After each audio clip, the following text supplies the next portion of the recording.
Hi guys. So, one of the hottest days of the year, and I'm talking about Christmas. So, let me just start by prefacing this video, as I often do, by saying that there's going to be nothing to see. It's just me talking. So, treat me like a podcast. Put me on in the background if you're doing your ironing or something else, So, there we go. Don't want you to be bored. So, Christmas then. I get all kinds of comments from YouTube videos, etc. As most people who put themselves out on social media do.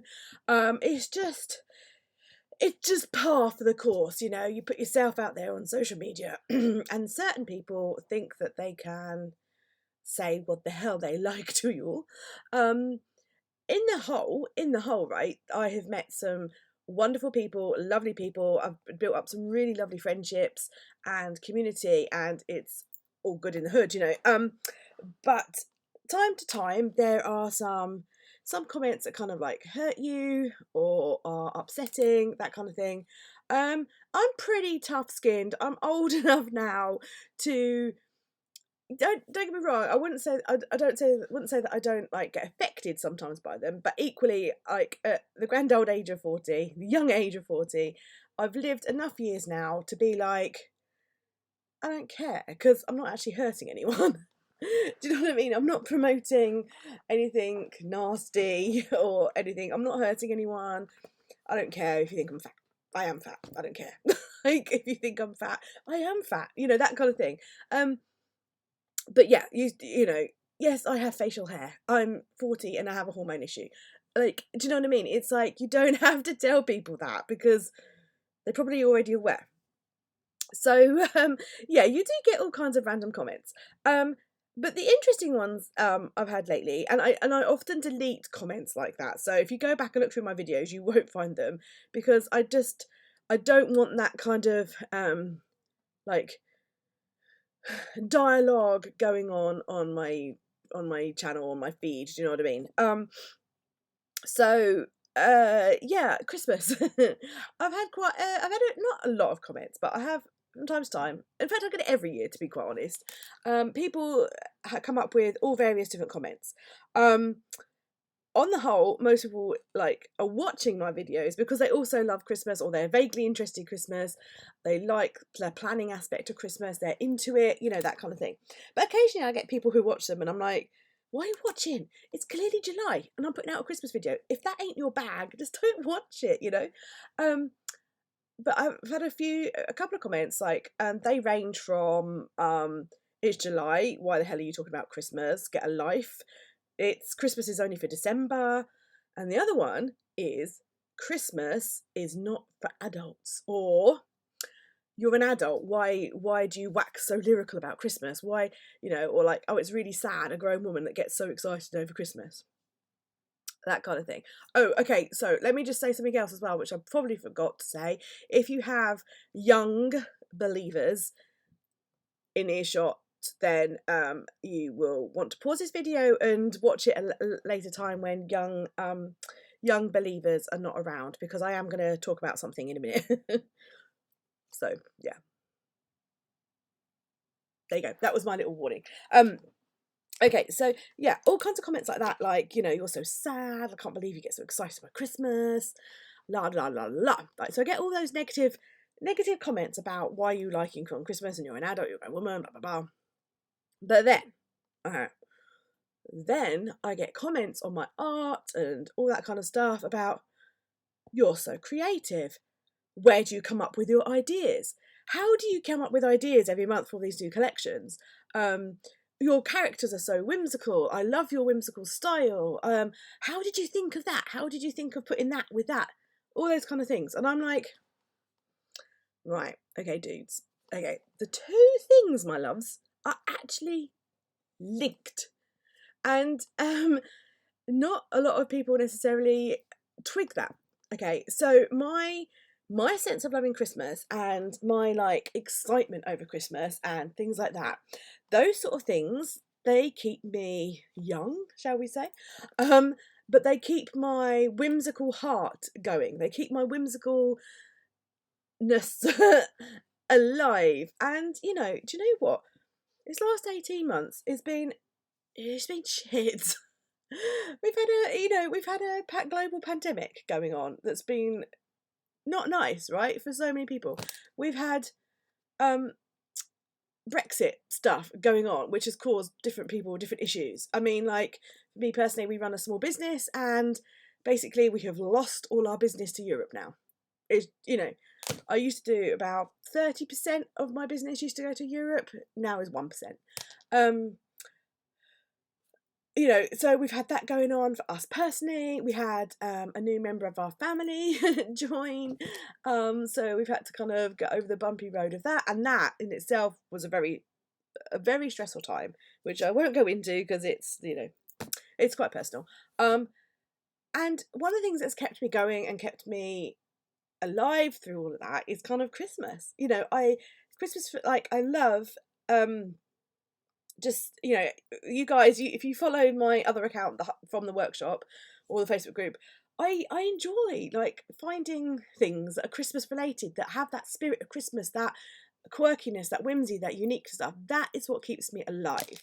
And that aliveness and that sense of wonder, that sense of whimsy, that is what fuels my creative endeavors. I'm an artist. I have to be creative. I have to constantly come up with new ideas for collections. I have to come up with new ideas and art for my Patreon tutorials. I have to come up, well, I don't have to. YouTube is fun. Like, YouTube is my hobby. But even so, coming up with ideas for YouTube, like, I need somehow to stay creative. And some days my kids just like wipe me out. You know how you guys feel during a school holiday, how tired you are and how like wiped out you can be during a school holiday. Well, I'm like that a lot because we home ed. We home educate both of our girls like full time. And so I don't ever get any respite. They never go to school. So so it's kind of like juggling how you feel like that, and the business and everything else, like life. Like, yeah, as I say, it's been a crazy life these last 18 months. That's what's kept that sort of thing keeps me going, keeps me creative, helps me keep the creative juices flowing when you have to be an adult. You have to be an adult. You have to do all the adulting things. Like these days, there's loads of stickers on Etsy and things about like, I adulted today and all these kind of things, because being an adult is quite hard. So if you can find the joy and the whimsy somewhere else, by Jove, you find that whimsy wherever you can. So that leads me on to something. I want to read some excerpts to you from excerpts. So I've got my hay fever as well, so I'm a bit, excerpts from a book. It is this book. It's called That Sense of Wonder: How to Capture the Miracles of Everyday Life, and it's by an author called Francesco Demetri. I will put a link in the video description below, where you can, like, a direct link to Amazon. It's probably Amazon. It's probably available in most bookstores, so if you've got an independent bookstore, then obviously support your independent bookstore if you can.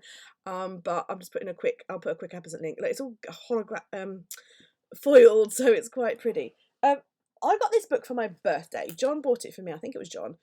I can't actually remember now, but I think it was John that bought me this for my birthday. And my TBR to be read pile is quite big, both physical and ebooks. And I've just started reading it. I started reading it last week, so I'm this much through.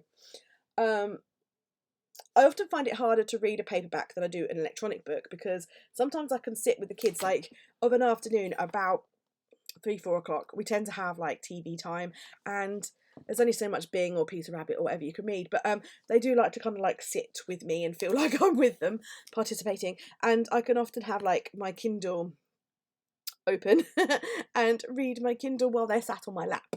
Particularly my littlest likes to sit on my lap. But a paperback is sort of harder to read, and like I often read in bed, so the Kindle's easier. So I don't often get round to reading paperbacks that much. Anywho, so I was thinking about like the Christmas and the comments and all that kind of stuff, and thinking like, it doesn't bother me, guys. So don't feel sorry for me or feel bad. The comments like that, they do not bother me. I'm aware that people have other things going on in their lives that they may be compensating for, or they may be in a negative place themselves. It's not necessarily about me, it's sometimes about them. And as I said, I'm not, if I was like promoting guns or something, you know, like if I was promoting killing your granny, then I could understand that, you know, but I'm not promoting killing your granny. I'm promoting Christmas and crafts and stuff. So yeah, I'm going to read quite a bit from this book. If you're a book lover, you may absolutely hate me for this, because I have done things like when I'm reading and something like sticks out for me, out comes the highlighter or the pencil, and yeah, I've got loads of stuff. So I wanted to read, so think in your mind about what I've just said about like being creative, getting your creative juices flowing, and that Christmas has helps keep me alive in that way, helps keep the magic alive. Okay, so this is why I said like it's nothing to see. I'm just going to be reading to you, and I'm going to read quite a lot. I'm going to jump around a bit, so it might not make sense. I've got a few pages of solid text that I want to read, and then I've got like a few pages that I'm also a corner turner, guys. So I've got a few pages where I've turned like the corner of the page over, and some highlighted bits that I want to read to you. Are you sitting comfortably? Then I shall begin. That's what my mum always used to say to me when I was little. Right, okay. Right. I remember when my older brothers told me that Father Christmas was real.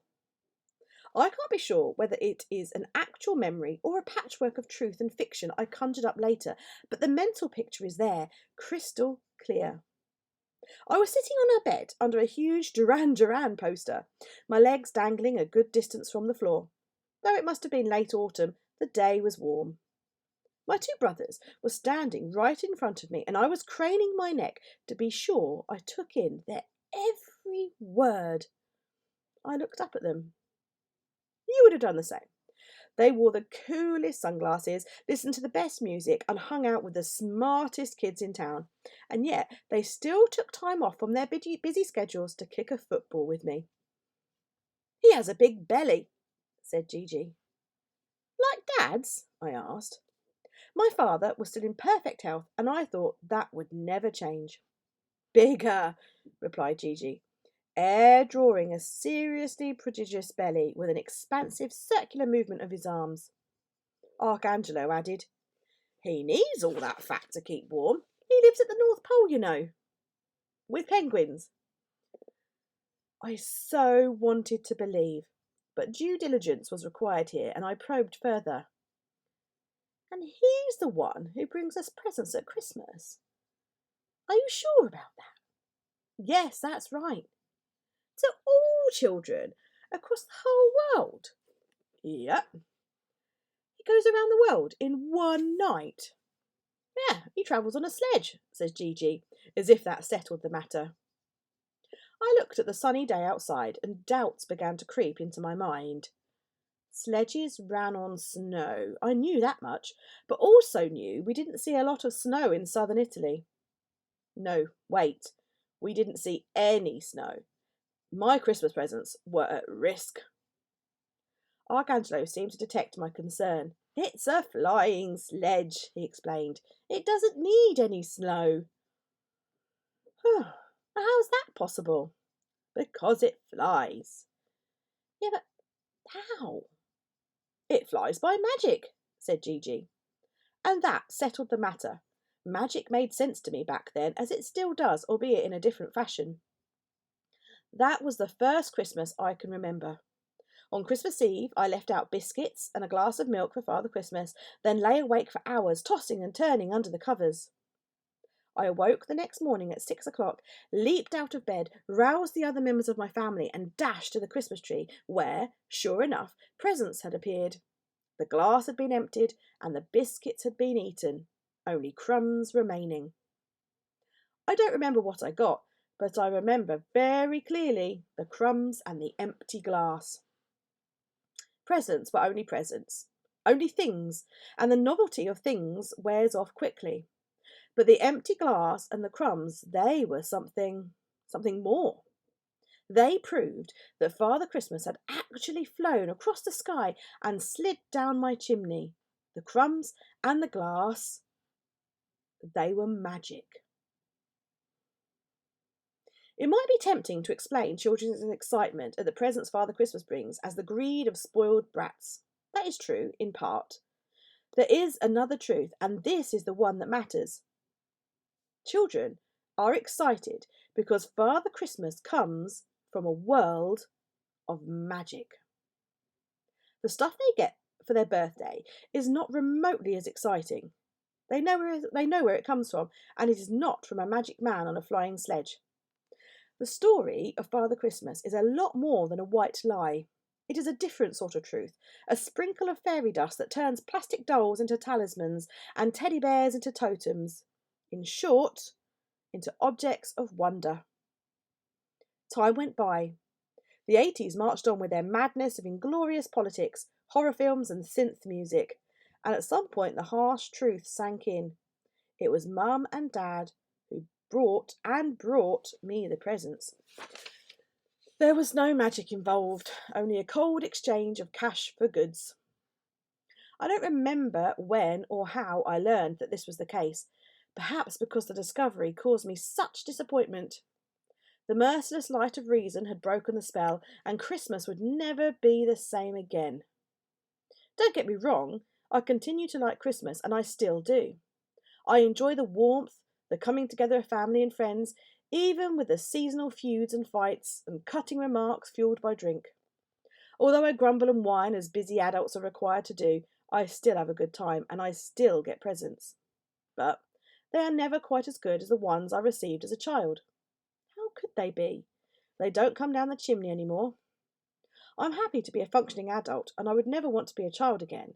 But when I'm feeling a bit down, when the going is getting tough on a cold night in February, I miss the crumbs and the empty glass. Sometimes, I'll admit, I miss Father Christmas. Okay, so I'm going to skip on a few bit.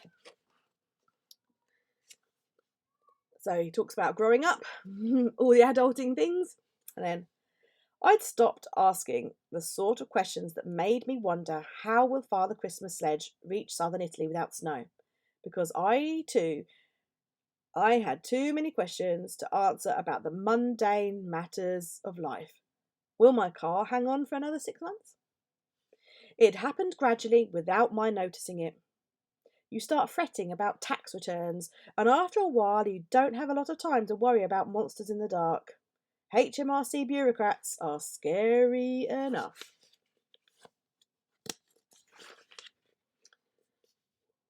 So I skipped on a bit. Wonder is the emotion you feel when your jaw drops, when your heart hear music so heart-stopping that it makes the hair stand up on the back of your neck, when an unexpected brainwave makes your head spin, when someone you've always fancied stands stark naked in front of you. Wonder is more than surprise, though, of course. It contains an element of surprise. But wonder can make you happy. Whoever does not know it and can no longer wonder, no longer marvel, is as good as dead, and his eyes are dimmed. Not only does wonder act as an inspiration for your best endeavours, but also the loss of it kills you in a way. You survive, but you don't really live. And yet our society, our schools, our workplaces go to great lengths to teach us that the opposite is true. They tell us it is important to grow up. That's what you have to do if you want to get on in life. Growing up means focusing on practical matters, on getting things done, on being a hard-working professional doing a busy job. It means being sensible. It means losing our sense of wonder. Whoever taught you that, I bet he wasn't as clever as Albert Einstein. Einstein's words tell us that the loss of wonder is not an unavoidable feature of growing up, but a bug, a temporary malfunction. It happens, sure. That doesn't mean it's good. Of course, we need to develop the skills and behaviours that allow us to take our places as responsible, well-adjusted citizens of the adult world. But we don't have to throw out our sense of wonder with our childhood toys. Even an accountant can temper the rigours of the balance sheet with nights spent debating the meaning of life. There is a widespread notion that the older we get, the less creative we become. This is probably true for most of us, but it is not our inevitable fate. Loss of creativity doesn't happen because of some unstoppable mechanism of aging. It happens because our sense of wonder fades. We are not as enthusiastic as we once were. We become wearier, less daring, and thus less able to imagine and create new stuff. Aha, yep. Skipping on a bit. Receiving magical gifts was great, but now you can have more or less what you want, within certain limits, of course, more or less when you want it. You don't like broccoli? Fine, you don't have to eat it. Children might feel magic, but adults can work it. They get to be Father Christmas. And I just, yeah, well, I knew I was going to enjoy this book, but like those words, they just totally resonated with me. I was like, yeah, like believing in Father Christmas, keeping that wonder, keeping that magic, that is what keeps my creativeness alive. I've got some various other quotes. Those are like the main crux of what I wanted to read to you. But I do have some other quotes as well, other little bits that I've highlighted. You cannot search for your sense of wonder if you don't remember what it looks and feels like. This kind of thinking led the sociologist Max Weber to say that society has been through a process of disenchantment brought about by modern science and rationality. We became too clever to believe in fairy tales. Society as a whole stopped believing in mystery in the same way we as individuals stopped believing in Father Christmas. I believe in science, but I also believe in Father Christmas. To see if there's any other, like I've highlighted other bits that that resonated with me. We should be suspicious of common sense. We want all our senses to be extraordinary. I love that. What a fantastic quote. All of our senses to be extraordinary. And then this is something that I bang on about all the time. This particular line bang out like all the time. But I'm gonna read a whole paragraph to you though. This is about a story. He's talking to someone, and she tells him a story, and this is probably that. It is the way she told it. When Christina related the levitation episode, she dropped in it casually with no fuss, showing little or no interest in it. Make no mistake, she believes the levitation was genuine, but she actually doesn't care about gravity-defying monks. Witnessing human levitation is to her not inherently more prodigious than making incense in her kitchen. This is an astonishing quality she has. She can, quite literally, find the magic in the everyday.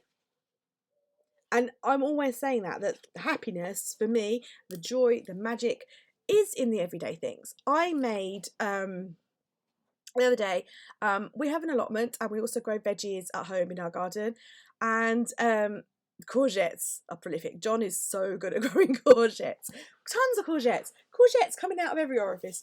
And I made courgette chutney last year and I made it again this year. And you know what? I was so flipping happy. I've saved all my jars over the year from jams and pickles and whatever, sauces, whatever I've used. Saved jars. And I was just so happy in my kitchen. My eldest daughter, she helped me cut up the courgettes. And, she was learning at the knee of her mother how to do this. And I'm thinking that like I was so happy. We had the big pot out with the house stank of vinegar, and it made these jars of chutney. And then afterwards, let it cool down a bit, and we had some on crackers, and it was amazing. It was chutney. The chutney was delicious, but I just felt so happy. Just that creating something like. We'd sown it from the seed, we'd seen it grow, we'd harvested it, we'd turned it into chutney. I was just so happy. At that point, I couldn't have felt any happier. Like, I just felt so relaxed, so calm. I had that sense of wonder, a sense of achievement.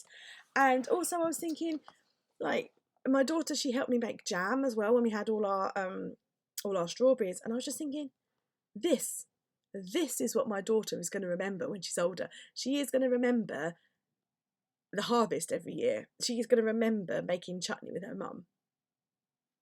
When I'm gone, she'll probably make chutney still.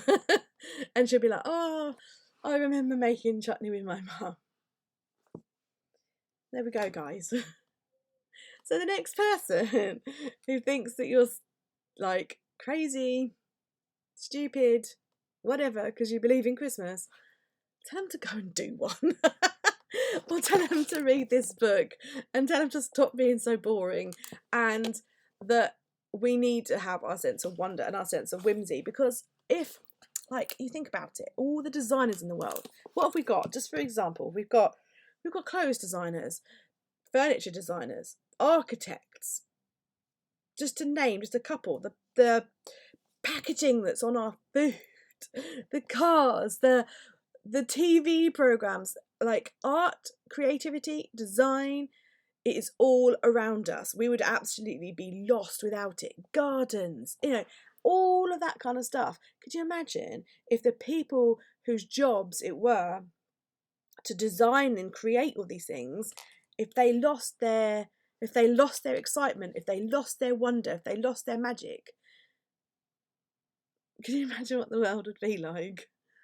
If you think the world's pretty tough at the moment, like, if we lost all of that, just having the creativity, the spark, the enthusiasm to get up every single morning, to go to a job, to do that job, you need that spark, that get up and go. So if you feel like you've lost it, then you need to find it from somewhere. Find your bliss, find what makes you happy. Buy the book as well, because it is a really good book. So far, like as I say, like I'm only this far in and I've still got a long way to go. But so far, if you only read up to where I've read, it's a good book. So yeah, I just wanted to kind of impart that with you today, guys. Thanks for watching. Bye.